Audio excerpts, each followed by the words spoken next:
জলপড়ার অবসান। অবশেষে শেষ 3টি টেস্টের জন্য দল ঘোষণা করলো ভারতীয় ক্রিকেট বোর্ড।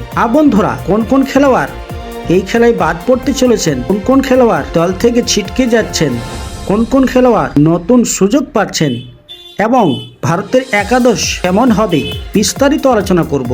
তার পূর্বে জানিয়ে রাখি, চ্যানেলে নতুন হয়ে থাকলে অবশ্যই সাবস্ক্রাইব করে আমাদের পাশে থাকবেন। বন্ধুরা, ইংল্যান্ডের বিরুদ্ধে পরের 3টি টেস্টে নেও বিরাট কোহলি, তাকে বাদ দিয়ে অবশেষে দল ঘোষণা করলো ভারতীয় ক্রিকেট বোর্ড। জায়গা পেলেন বাংলার আকাশদীপ, রয়েছেন বাংলার মুকেশ কুমারও। প্রথম 2 টেস্টে খেলেননি, এবার পুরো সিরিজ থেকে সরে দাঁড়ালেন ভারতের কিং কোহলি অর্থাৎ বিরাট কোহলি। ব্যক্তিগত কারণে তিনি খেলবেন না বলে জানিয়েছেন বোর্ডকে। শেষ 3 টেস্টে দলে রাখা হলো না শেষ আয়ারকেও, তার পিঠে চোট রয়েছে বলে জানা গিয়েছে। লোকেশ রাহুল এবং রবীন্দ্র জাদেজা দ্বিতীয় টেস্টে চোটের কারণে খেলতে পারেননি, তাদের দলে ফেরানো হলো। যদিও চোট সারলে তবেই খেলতে দেখা যাবে রাহুল এবং জাদেজাকে, বোর্ডের তরফে তেমনটাই জানানো হয়েছে। বিরাট এবং শেষ নেই, অনিশ্চিত রাহুলও। এমন অবস্থায় দলে রাখা হলো রজত পাটিদার এবং সরফরাজ খানকে। দলে রাখা হয়েছে 2 উইকেট রক্ষক শেখর ভারত এবং ধ্রুব জুরেলকে। প্রথম 2টি টেস্টে দলে ছিলেন তারা। রয়েছেন ওপেনার যশস্বী জয়সওয়াল, অধিনায়ক রোহিত শর্মার সঙ্গী হবেন তিনি। 3 নম্বরে থাকবেন শুভমন গিল। পুরানো হয়েছে জাদেজাকে, তার সঙ্গে স্পিন বিভাগ সামলানোর জন্য থাকছে রবিচন্দ্র অশ্বিনও। তাদের সঙ্গী অক্ষয় প্যাটেল, ওয়াশিংটন সুন্দর এবং কুলদীপ যাদব। পেস বিভাগ সামলাবেন জসপ্রীত বুমরা, তিনি সহ অধিনায়ক।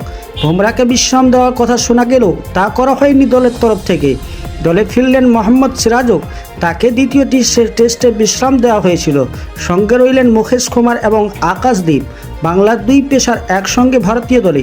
প্রথমবারের জন্য টেস্ট দলের ডাক পেলেন বাংলার আকাশ। এই খেলাটি ইংল্যান্ডের বিরুদ্ধে দ্বিতীয় টেস্টটি শুরু হবে 15ই ফেব্রুয়ারি থেকে রাজকোটের স্টেডিয়ামে।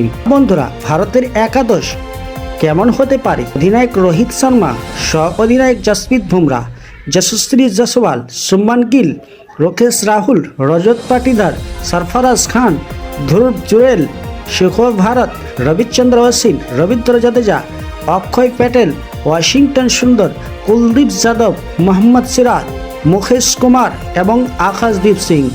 বন্ধুরা, ভারতের শেষ 3টি টেস্টের একাদশ কেমন হয়েছে কমেন্ট সেকশনে জানাতে ভুলবেন না। আর নিত্য নতুন ক্রিকেট আপডেট পাওয়ার জন্য সর্বদাই আমাদের পাশে থাকবেন। ধন্যবাদ।